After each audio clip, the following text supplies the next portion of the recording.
Back here again. So yeah, I fished this piece in here with my fish, and it's such a tight fit. I'm gonna just try to. Sorry about the pliers here. A real good fit.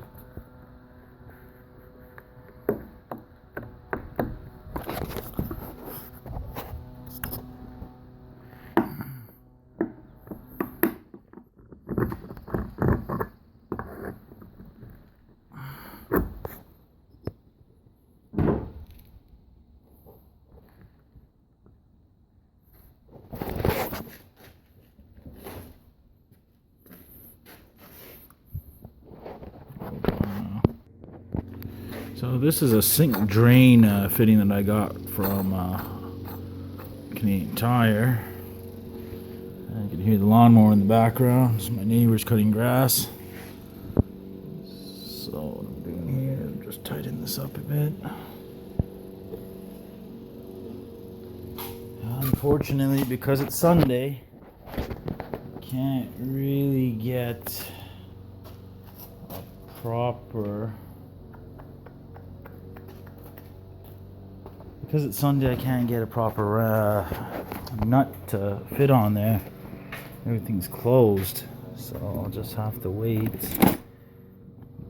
Try to see if I can tighten that a little bit more. I know it's plastic, I don't want to torque the hell out of it.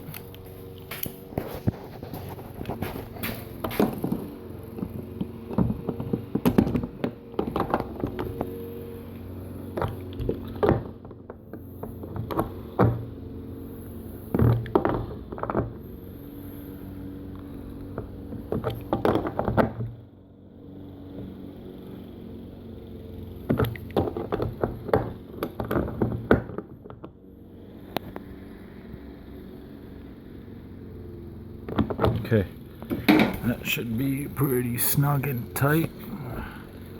The gasket itself looks like it's sitting on there pretty snug. Okay, and I'll show you how I connect this piece. So the next thing I did is I got this. It's brass. Let's see what happens. And this brass fitting apparently just sits on there like that. Oh, can you see it? It just sits on there like that because of the lip that it has. It sits on there like that.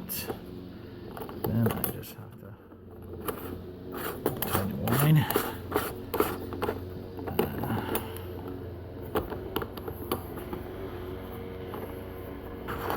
What's going on here? I'm not aware of.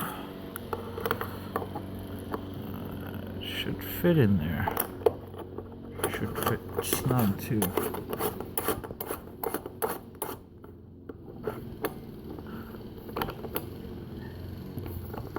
Well, there's a gap. There's a gap. There's a gap. Hold on, I'm gonna have to get a gasket to put in between it.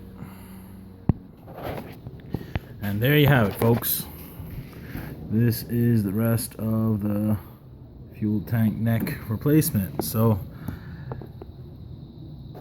I'm going to try this out and see if my evap error code stops. And also there won't be any more vacuum leak, because this was pouring out gas every time it was swishing around. And then you can smell it as you're driving. Everyone can smell it. Now that we got this in here, should be fine. Alright, well, I'll let you know how it goes.